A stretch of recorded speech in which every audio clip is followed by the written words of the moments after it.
You know where you are!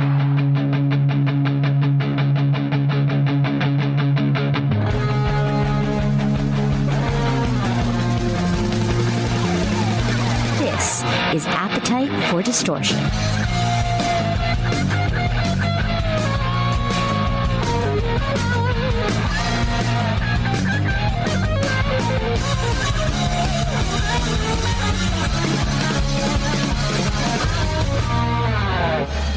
Welcome to the podcast, Appetite for Distortion, episode number 487. My name is Brando. Welcome to the podcast and Happy New Year, Mr. Oni Logan. How are you, sir?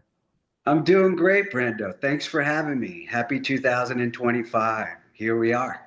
Here we are, 2025. And I could still say Happy New Year, right? It's the 6th. Is there a cutoff for you when you can stop saying? No, man. Happy New Year is it's every day for me. Just to be still cruising, doing my thing, you know? I love that. So we're going to talk to Oni Logan, the original voice of Lynch Mob, about so many different things and what's going on today. Where are you zooming in from, if I may ask, unless it's a secret location and you can't divulge that? It's the Pacific Coast, Cali. Where Okay. else? Where That's else? as much as Well, I'm willing to give you. No. No, Pacific Coast to California. You know, I came back about two and a half years ago. I was living in the Red Rocks in the desert out in St. George, Utah, which was great because I love to hike. okay. And you have all the parks out there, and it was a great time for me as well. But back on the coast where I love the weather. Awesome. Well, I gotta get out there at some point because as I look outside my window here in Queens, New York, there's just flakes of snow dropping. Hey, Queens, New York is cool. You know, my family migrated to Queens, New York. Don't ask me what part of Queens, New York, because it had been so long ago. But I have, I was just a baby, but I remember the old the elevator doors that were like the ones that would just slide through with like a spring and Sure. a little yellow light in an apartment building back when, oh gosh, so many years ago. But I do remember that from the Queens. And of course, later in years, I would visit New York and spend time in Hell's Kitchen like 88, 87, and going to parties in Queens and stuff like that. But yeah, Queens is cool. Right on. And, Yeah. and depending upon which apartment building you go to now, those elevators still exist, I sadly. believe it. I believe it, man.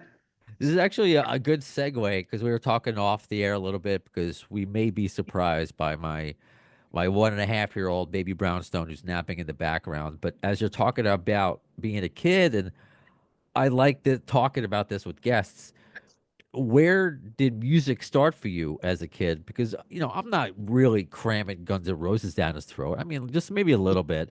My wife A would, little bit. yeah, just a little bit. But we have music playing. He takes music class today. See, so with all sorts of kind of music and from different genres, from different cultures.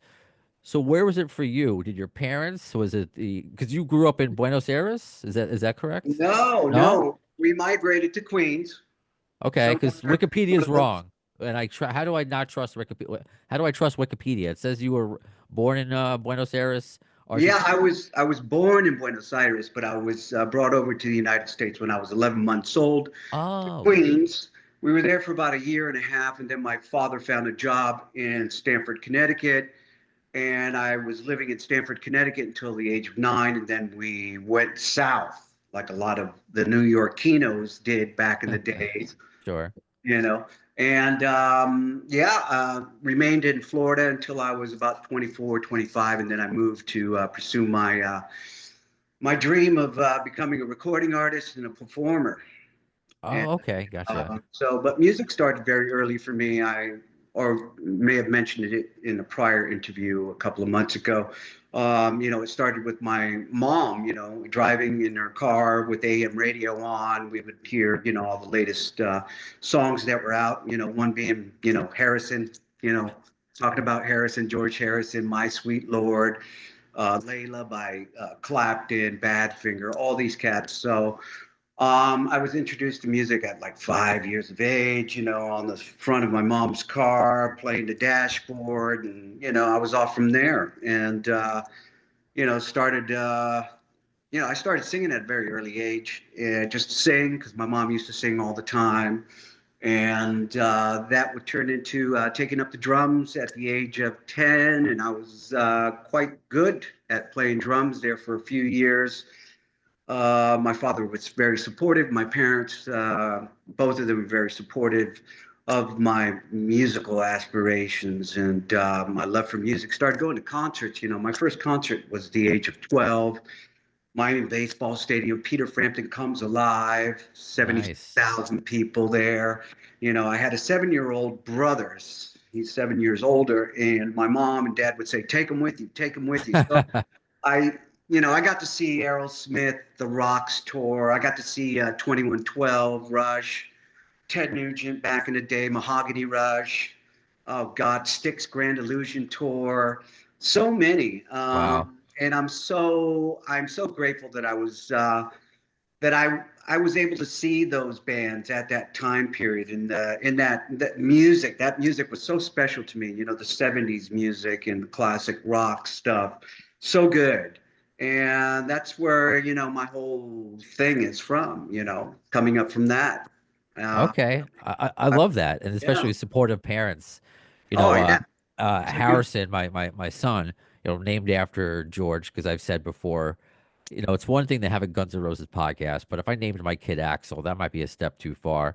So my wife and I and our parents, we all love the Beatles, and we've settled on Harrison, and we take him to different classes, actual music classes. But what are they doing? Just banging on things and just grabbing toys. But they're surrounded by it, and we got him a little toy drum set to show him the sticks and the hit. He doesn't. He just knows the hit. He doesn't know what he's doing yet. But yeah, the concerts. I'm hoping to take him to some shows because my wife loves going to shows. This Oh, year that's with the headphones. best. It, it really is, but we'll see where he's not even two yet, where he grows up to be. So I'm looking forward to seeing that path and what I could support him in. So do you remember like your first, because you talked about your first concert, maybe like your first band? Did you know you wanted to go the rock and roll? Because you mentioned all of these rock bands. Do you remember like your first favorite band? Did you were like, I want to grow up to be that? Do you remember that? Was there a Well, moment like yeah, that? absolutely. Robert Plant, you know what I mean? Led Sure. Zeppelin, I was a Zepphead kid, you know, um, and it was, I don't know, they were so different. So to me, I mean, they evoked a sound that just, for all of us, they instilled something that forever it's in the books, right? So, listening to Plant, Paul Rogers, Rod Stewart, early Beck records, Rod Stewart, the great Ronnie James Dio, when I discovered him on LP, when I had ordered through Columbia House, this band, Rainbow. I had no idea what I was going to hear, but once I put that needle on that groove, that voice came out, and I was just like, who is this? So, and Ronnie, was, so much more than just a great singer. I mean, he, as far as his vocal ability, I mean, he could be, sing the sweetest song, like something off the Butterfly's Ball movie, which was done by Roger Glover back in the day, something so soft and beautiful and pure. He had a very pure voice. I mean, it was the gods that gave him that voice. So, these classic rock singers. And when I spoke to Ronnie when he was still here with us, he mentioned, yeah, Rod Stewart for sure. He was into early Beck stuff. Of course, Ronnie was a crooner too as well. But all the classic rock singers, I got into Joe Lynn Turner too, as well. I used to put on, Difficult to Cure, the album, or Straight Between the Eyes. I would put it on the groove and I would have my little PA set up and I would sing to Joe Lynn Turner. Man, what a voice, Lou Gramm, Foreigner, boom, you know what I mean?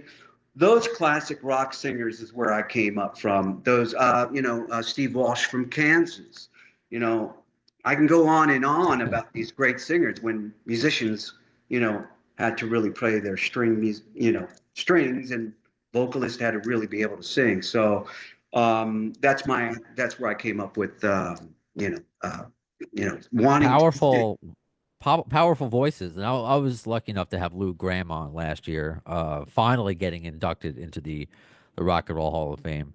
But to jump Well, around a yeah. bit, yeah, to jump. Sorry, I didn't mean to cut you off. To jump around a bit because you were talking about Ronnie, of course, for you to eventually become a touring member. Oh wait, do we have our guest here?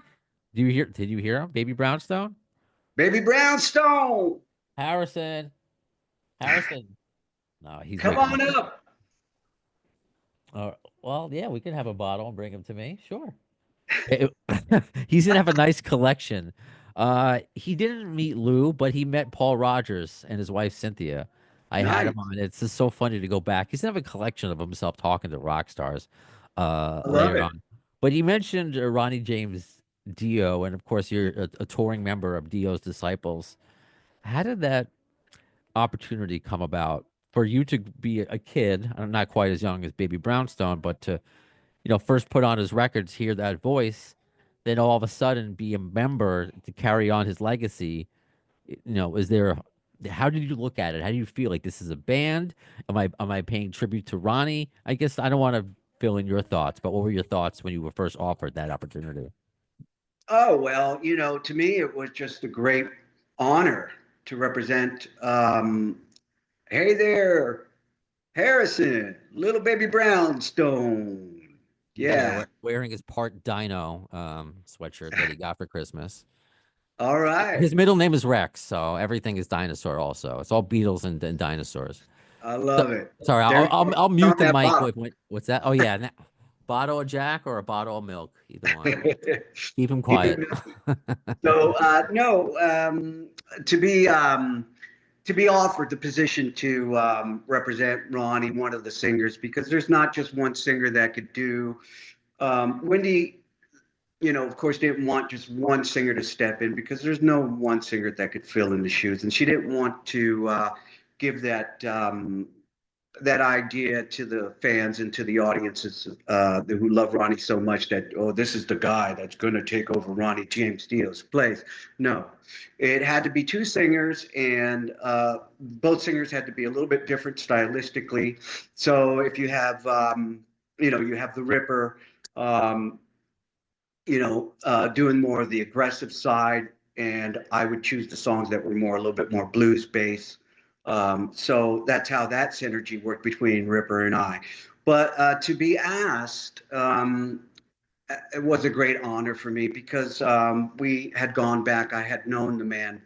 He was partly the reason why I came out to LA to follow my aspirations of becoming a recording artist. Um, he was one of the first major rock stars that I met too, as well. And he gave me his phone number. He said, "When you get to LA, give me a call." So, he was one of those kind of guys, I mean, a real gentleman.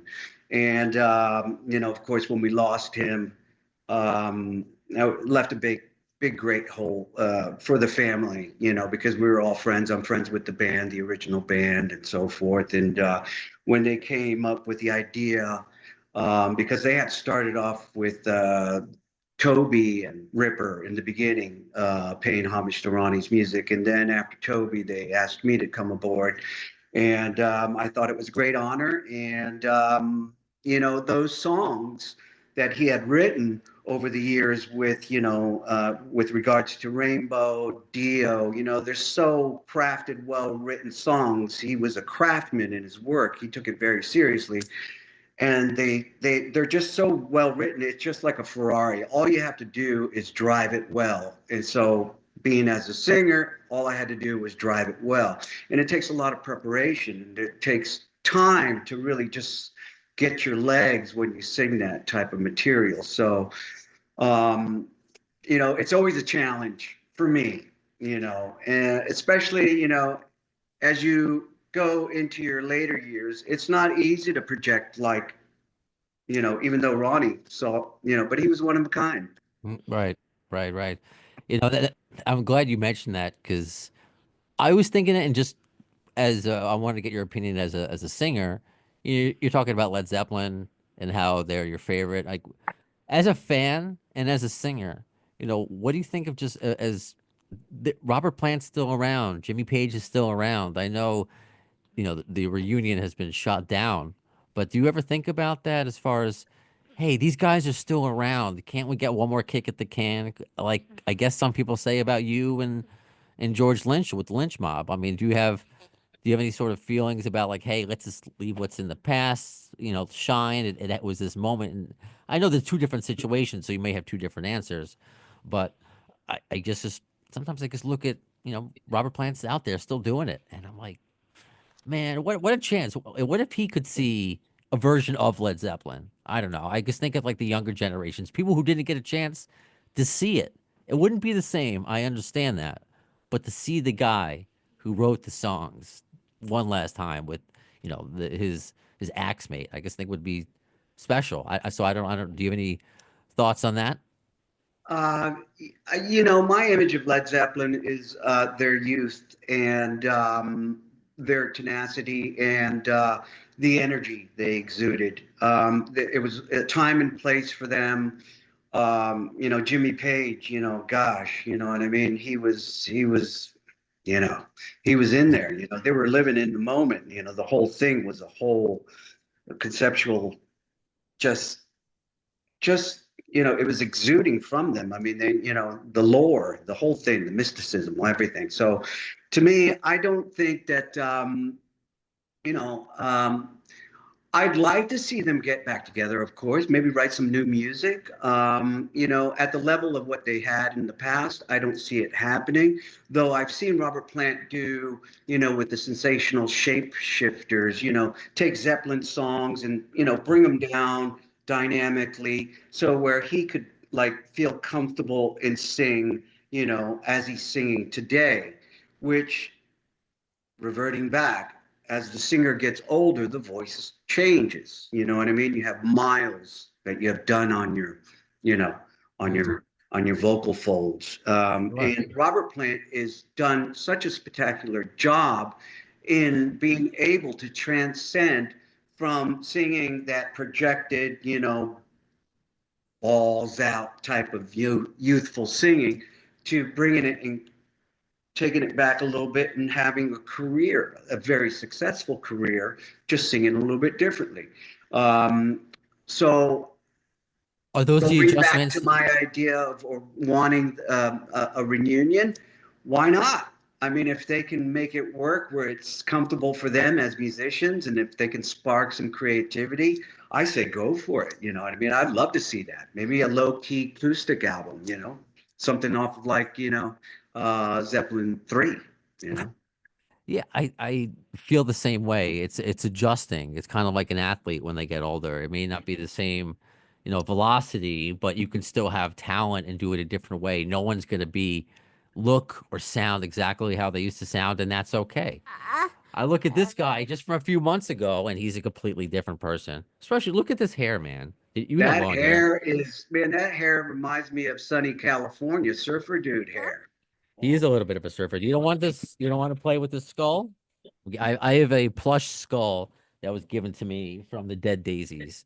Oh Uh, yeah. Oh nice. Okay. and this is an appropriate child toy. It doesn't scare him, all that metal images and all that behind you, all that stuff. I guess not. I guess not. Appetite for destruction and all that stuff. You, We're you trying to don't teach him. We're trying to teach him. I think he needs to go back and be free. He's a wild dinosaur. See, see a baby brown stone. I warned you at the beginning. I was like, we may get he's like a dinosaur. He just comes in and tears apart. And I don't know. This is part of the show. As I've Hey been man, doing this thing since 2016, which is just crazy. Uh, you know, congratulations. thank you. When I was single, depressed, and now I got a wife and a kid, and let's just bring it Letting the all. days go by. Let the days go by. What was that song from? This is not my beautiful wife. The Talking Heads. Yeah, David Burns. Yeah, yeah, yeah. That's true. It's just like the song. I You know, know. what a clever lyric. That For, cat. for sure. Oh my. I want to ask because I know kind of jumping around a little bit. Yeah. I'm assuming you would count Lynch Mob as your big break because you were inspired to go out to the West Coast because the Dio. We got a little bit of your history. I'm sure you were in and out of some other bands, but Lynch Mob was your first big break and thinking like, okay, this is it. Like, how did you feel when you got that opportunity? Oh, I felt fantastic. I felt like the luckiest guy in the world. I mean, the luckiest, aspiring singer that, during that period that was looking for an opportunity to have. I mean, that platform, I mentioned this before. George was a huge guitar hero. I mean, in Japan, he was, and here in the States, of course, worldwide, people were waiting to see what he was going to do next. And to have him seek me out, um, through via John Alderetti from Racer X, the bass player, who, George was asking who's the cat in town that I need to check out for my new band. And John said my name. So, I feel like, I was given an opportunity, a platform to really give it my all. And I felt that I took it very seriously. Of course, experimenting and everything, like we did back in the day was fun and everything, but that was just whole part of the fabric of what we were trying to do. We kind of wanted to keep it, kind of heady, kind of, dark, in that, and we experienced that together. And I think George and I and the band, we did that. I mean, Mick Brown with his, fantastic. He's got such a great feel in his grooves, and right along with Anthony having some good insight as to, with me, because we were younger guys, we were able to try to stay away from being too much of an 80s thing, implement a little bit more of the, UK sound, New York sound, which is a little bit different from the West Coast. That was more of the 80s rock. I'll tell you, I never wore hairnet or hairspray before. I'm doing it now, though. Oh, God. Hair looks good. It looks good. No Aquanet then, but a little mousse today. That's okay. Yeah, that's right. When that, famously didn't work out, or infamously didn't work out, because you seem like such a positive guy, but obviously this is now. Then, how did you pick yourself back up? I guess, did you think like, oh no, am I back at a certain starting point, or like, you know what, on to the next one. This happens, with bands. Was that I didn't bat an eye. I came out of that, and was right away set up with the guitarist that played with Ronnie, who was hired by Ronnie at the age of 16. Rowan Robertson from the UK was available. And it was Wendy Dio that suggested that we team up and try to write a couple of songs. So we did a demo. And that demo went around to, 2 or 3 record companies, and we got a deal just like that. So to me, it wasn't a sort of any sort of getting into a slump. It was just like work next. And ironically, when the Lynch Mob was in the studio cutting their second album, and I mentioned this before in another interview, they had called, it was Good Night LA. Oh gosh, I'm forgetting the producer's name now. Oh, I, anyways, John they Smith? called me up to see if I could come in to have a listen to what they were working on, and so they asked me to they wanted me to do the second record, but everything was written already. And here I had this new band, and I was going for a little bit more of an adventurous sound, and I had a deal locked in with Atlantic, so why go back?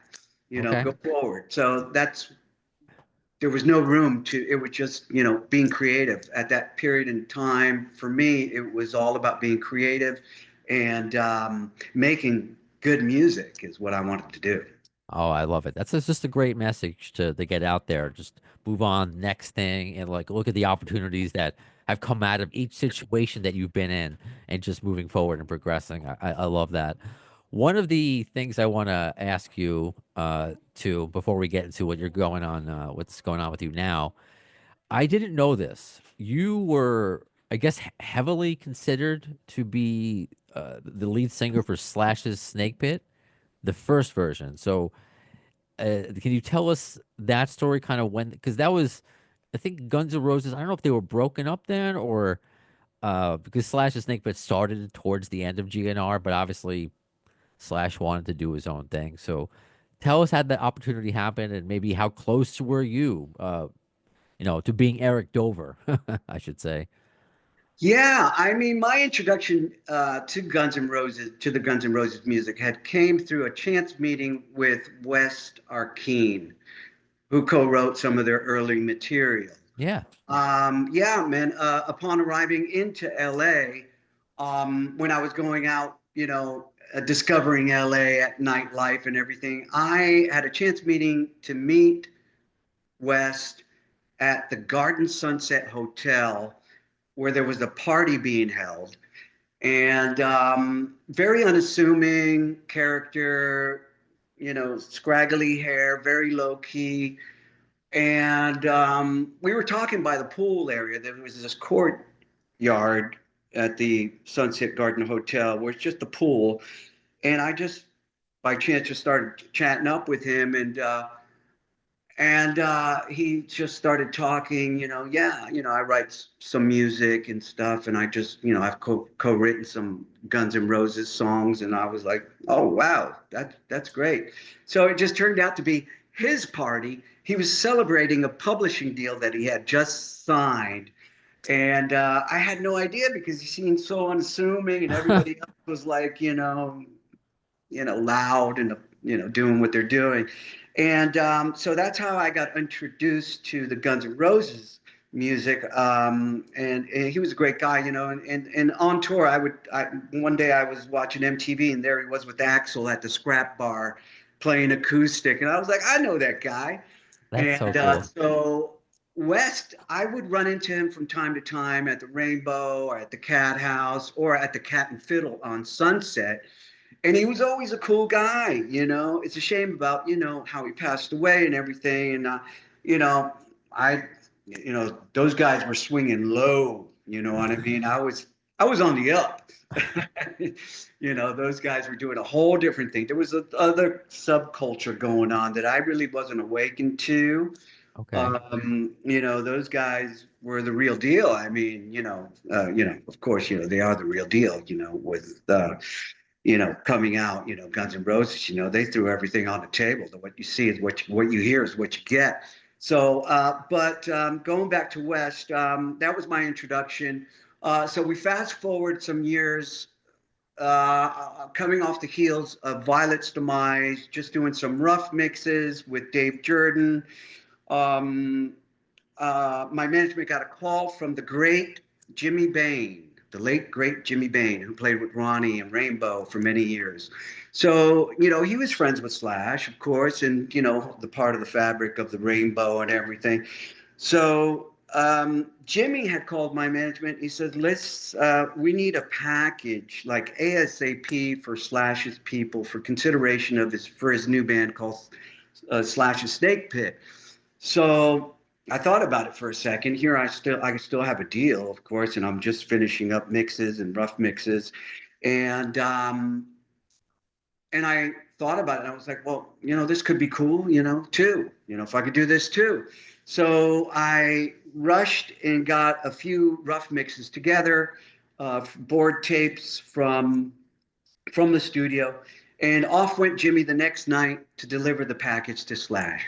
So I didn't hear anything back. I mean, it was like a couple of weeks later, nothing really came from it other than running into Mike Inez at a club called the Pelicans Retreat in Calabasas. We were hanging out, roughing it up, having a good time. And then he pulled me aside and he goes, hey, man, you were really seriously considered for the Slash Snakepit new spot, as a singer. I said, it would have been cool, I would have loved to have done it. But I don't know what, could have, should have. I don't know. Maybe it was my Atlantic deal. maybe Atlantic, my A&R guy, got wind of it. You never know with these things, you know what I mean? When people are tied up with contracts, things can get really messy. People can get sued, and that's just the nature of the business. So, so That's cool, and I didn't know West was a part of this story, and I really appreciate you sharing a little bit of his personality because he's just an while it's a tragic ending, he's an unsung hero. he Uh, is an unsung hero. Like I said, he was very personable, very like low key. I had no idea this cat was on the level of writing songs with Axl and the rest of the band. You know, it's so easy. That's one of my favorite Guns songs. You know what I mean? He was part of that. yeah.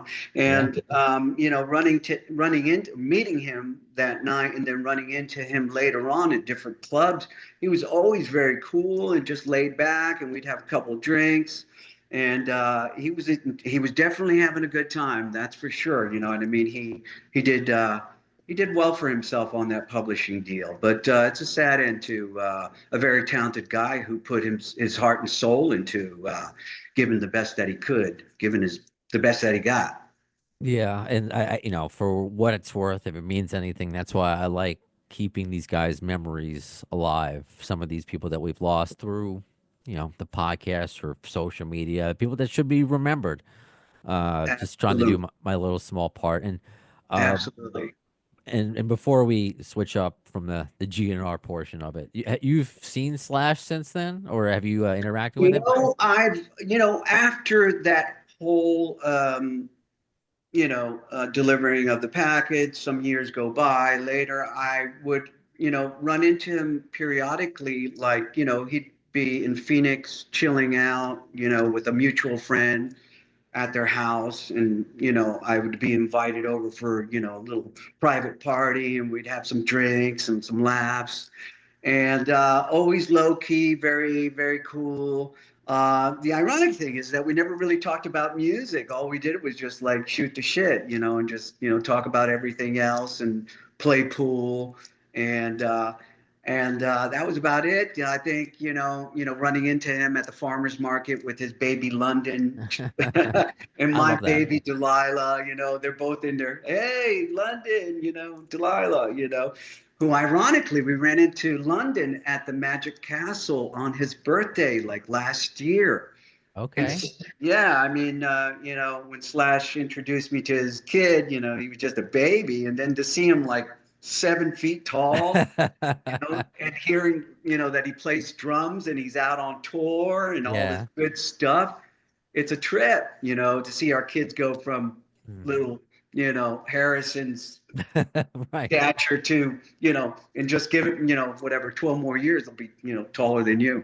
Uh, in him, he might be taller than me in a year, but Yeah.